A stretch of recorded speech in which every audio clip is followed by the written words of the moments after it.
अस्सलाम वालेकुम नाज़रीन, उम्मीद करता हूँ आप सब लोग खैरियत से होंगे। Welcome back to my channel. आज हमारे साथ मौजूद है डॉक्टर असलम हयात। डॉक्टर साहब जो है एवरेस्टविच यूनिवर्सिटी के अंदर कंप्यूटर साइंस डिपार्टमेंट में एज ए लेक्चर काम कर रहे हैं। काफ़ी अच्छे से एकेडमिक के अंदर है ये। और अभी रिसेंटली इन्होंने मेरे से अपनी पोइट्री का जिक्र किया जो कि मुझे बहुत इंटरेस्टिंग लगी, तो आज मैंने इनको स्पेशली यहाँ पर इन्वाइट किया है कि ये आज हमारे साथ अपनी कुछ पोइट्री शेयर करें।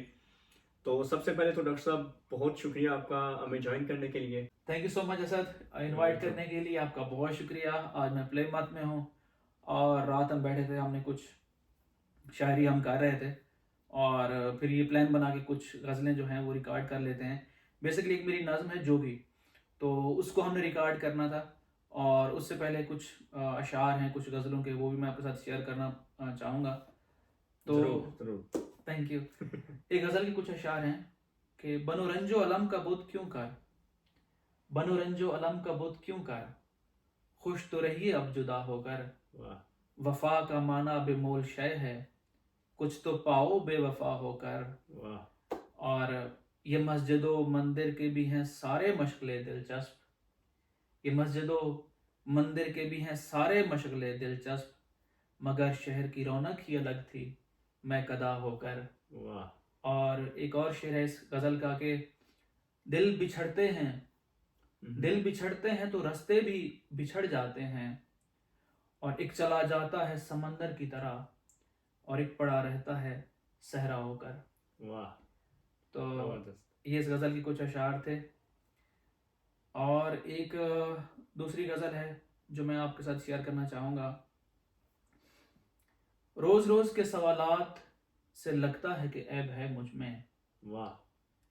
रोज़ रोज़ के सवालात से लगता है कि ऐब है मुझ में, दोस्त तेरे खदशात से लगता है कि ऐब है मुझ में, और मुझ में थे ऐब मगर मैंने छुपा रखे थे, मुझ में थे ऐब मगर मैंने छुपा रखे थे, अब तो हर बात से लगता है कि ऐब है मुझ में।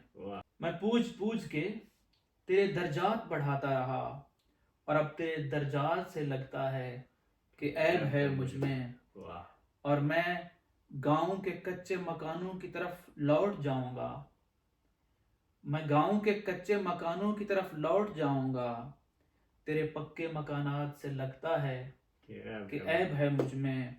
और मेरे दिन रात गुजरते हैं तुझे यकीन दिलाने में, मेरे दिन रात गुजरते हैं तुझे यकीन दिलाने में, ऐसे दिन रात से लगता है कि ऐब है मुझ में।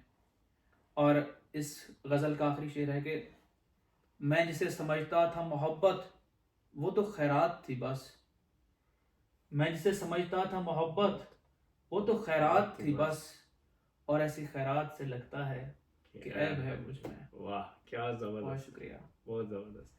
अच्छा, इसके अलावा आप मुझे रात को जोगी वाली नज़म का सुना रहे थे। हाँ तो बिल्कुल। जोगी को सुनाने से पहले मैं उसकी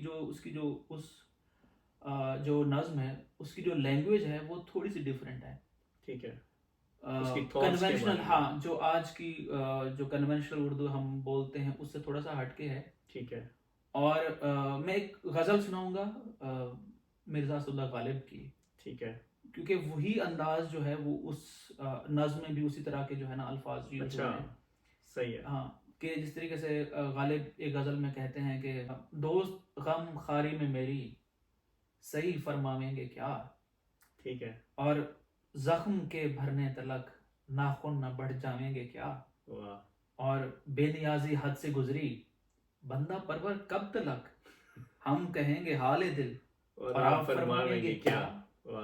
और इसमें था कि हजरत नासे ग्रामी दीदाओ दिल फरशिरा, कोई मुझको भी तो समझा दो कि समझावेंगे क्या। और एक इसी गज़ल का एक और शेर था कि घर किया नासे ने हमको कैद अच्छा यूं सही, ये जनून इश्क के अंदाज छुट जावेंगे क्या। और इस गज़ल का आखिरी शेर है कि है अब इस मामूरे में कहते गमे उल्फत असद, हमने माना कि दिल्ली में रहें पर खावेंगे क्या।